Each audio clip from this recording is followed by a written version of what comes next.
জামাত চরমনের সাথে এবার যোগ দিচ্ছে হেফাজত ইসলামী। জোট করছে সেটা না, common understanding, common enemy, common goals মিলে যাচ্ছে। বিএনপির বিরুদ্ধে কঠিন বার্তা দিল হেফাজত। দেশে বিএনপি প্রতিষ্ঠিত চাঁদাবাজ। বিএনপি মানে চাঁদাবাজ, চাঁদাবাজ মানে BNP, synonymous, there is no difference.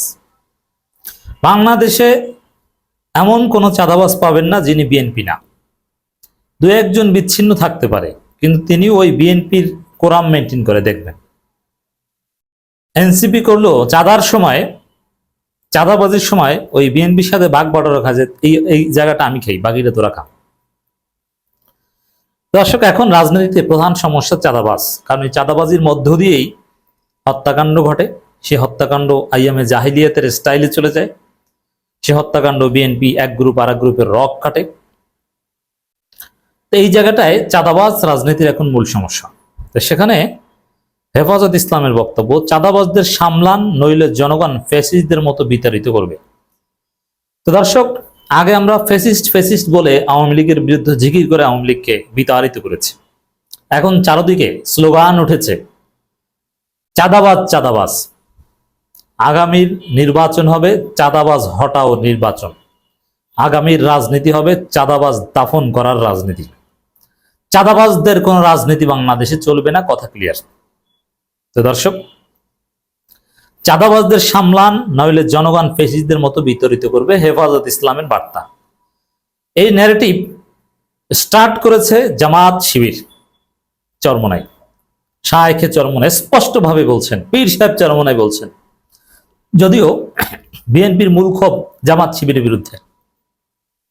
তারা বলছে যে রাজাকাররা, ওই যে আওয়ামী লীগ অপকর্ম করলে জামাত শিবির বা কেউ সমালোচনা করলে তখন বলতো যে স্বাধীনতা বিরোধীরা মুক্তিযুদ্ধের পক্ষের শক্তি স্লোগান বিরুদ্ধে সমালোচনা করছে। এখন বিএনপি বলছে যে ৭১-এর রাজাকাররা, স্বাধীনতা বিরোধীরা জাতীয়তাবাদী শক্তির বিরুদ্ধে সমালোচনা করছে। এগুলো বলে কোনো লাভ নেই। ৭১-এর রাজাকার, পিন্ডিজা, অমুক্তম, এগুলো বলে কোনো লাভ নাই। চাঁদাবাজদের স্থান বাংলাদেশে হবে না, কথা ফাইনাল। অতএব দর্শক, যারা এখনো চাঁদাবাজদের রাজনীতির সাথে জড়িত, এগুলো ছেড়ে দিন। আমি বলছি না যে বিএনপির লোকজন আপনারা চাঁদাবাজি ছাড়েন, বিএনপির পক্ষে চাঁদাবাজি ছাড়া সম্ভব নয়। বিএনপির সাংগঠনিক স্ট্রাকচার হচ্ছে চাঁদাবাজির, চাঁদাবাজি ছাড়া বিএনপি চলবে না। তারেক রহমানের সিদ্ধান্তে চাঁদাবাজি হচ্ছে, তারেক রহমান পার্সেন্টেজ পাচ্ছে। তারেক রহমান ফাইনাল ডিসিশন নিয়েছেন, তিনি দল এভাবেই চালাবেন। চাঁদাবাজি ছাড়া বিএনপি কেউ করবে না। চরমনাই নেতা মাওলানা গাজী আতাউর রহমানের একটা বক্তব্য, যে দেশে চাঁদাবাজি বন্ধ হয়ে গেলে বিএনপি আওয়ামী লীগ কর্মী খুঁজে পাবে না, দুর্নীতি বন্ধ হয়ে গেলে বিএনপি আওয়ামী লীগ নেতা খুঁজে পাওয়া যাবে না। এটাই সত্য। এর মানে বিএনপি আওয়ামী লীগ করে মানুষ চাঁদাবাজির জন্য। ক্ষমতা এসে আপনি চান্দা খাবেন, ধনী হবেন, এছাড়া আপনি বিএনপি করবেন কোন দুঃখে?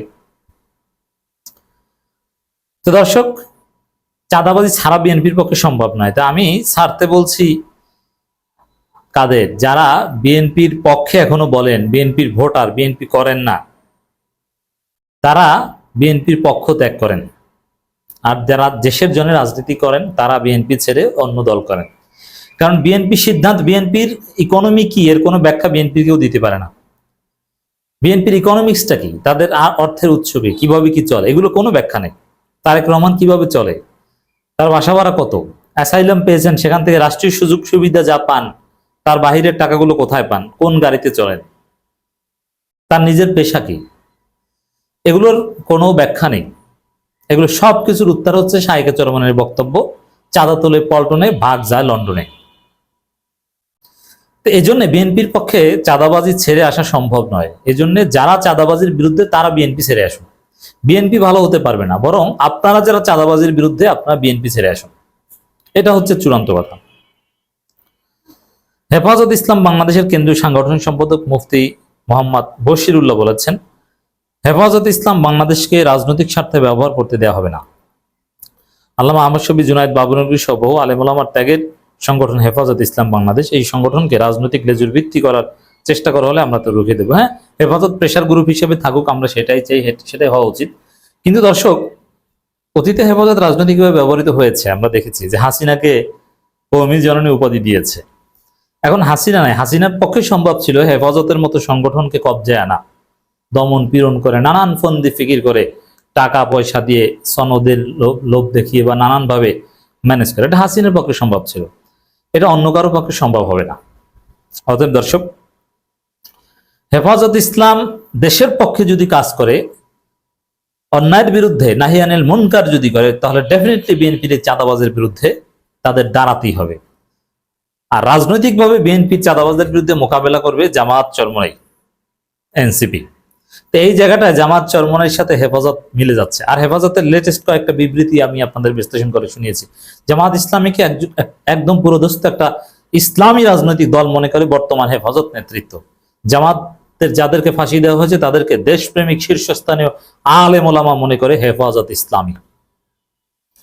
পাকিস্তানপন্থী বললে হেফাজত ইসলামী জেগে উঠে, হেফাজত ইসলাম নিজেদের গায়ে লাগিয়ে প্রতিবাদ করে। অতএব এই হেফাজত ইসলাম পিওর হেফাজত ইসলাম, আমরা বিশ্বাস করি তারা চাঁদাবাজের বিরুদ্ধে বলবেই।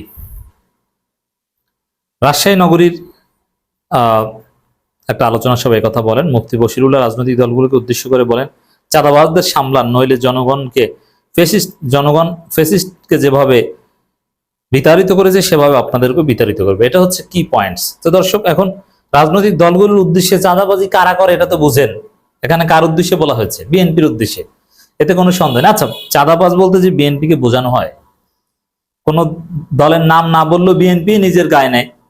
যেমন আমি যে উদাহরণটা প্রায় দিই, সাপোজ একটা 5 স্টার হোটেলে আপনি, ইন্টারকন্টিনেন্টাল, সোনারগাঁও কিংবা যে কোনো জায়গায় একটা টেবিলে কেউ খাচ্ছে, বিএনপি কয়েকজন নেতা, আপনি দূর থেকে অন্যদিকে ফিরে জাস্ট একটু উচ্চস্বরে বললেন যে চাঁদাবাজ, দেখবেন যে ওরা লাফিয়ে উঠছে। আপনি কিন্তু তাদেরকে বলেন নাই।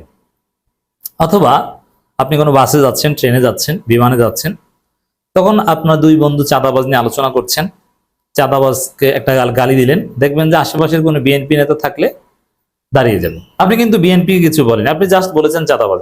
মানে চাঁদাবাজি বললে বিএনপি তাদের নিজেদের গায়ে এমনিতেই টেনে নেয়। ছাত্রদের রক্তের বিনিময়ে আমরা একটি দেশ পেয়েছি, এদেশের স্বাধীনতা সার্বভৌমত্ব রক্ষায় আমাদের কাজ করতে হবে। এ বিষয়ে এক চুলো ছাড় দেওয়া হবে না। ভারতীয় আধিপত্যবাদের বিরুদ্ধে কথা বলেছেন, নারী কমিশনের বিরুদ্ধে কথা বলেছেন, নানান কিছুর বিরুদ্ধে কথা বলেছেন। তবে মৌলিক কথা এটাই, আগামী দিনে হেফাজত ইসলামে যদি আসলে দেশের পক্ষে কাজ করতে চায়, ইসলামের কাজ করতে চায়, তাহলে মাস্ট বিএনপির বিরুদ্ধে বলতে হবে। অলরেডি বলা শুরু করেছে, এর কোনো বিকল্প নেই। যে দর্শক, বিএনপির বিরুদ্ধে বলাটা এটা রিয়ালিটি। কারণ বিএনপি এখন ওয়াজ মাহফিলে বাধা দেয়, এখন তারা নতুন নতুন ফতোয়া আবিষ্কার করে, তারেক রহমানের নাম নিতে হলে ওযু করা লাগবে, তারা নাকি ওয়াজ মাহফিল করতে দিবে না চরমনাইকে, পীর সাহেবদের চামড়া তুলে নেবে, এরকম উদ্ভট কথাবার্তা বলছে। অতএব বিএনপির বিরুদ্ধে আগে থাকতে রুখে দাঁড়ানো হেফাজতের নৈতিক এবং ইমানি দায়িত্ব।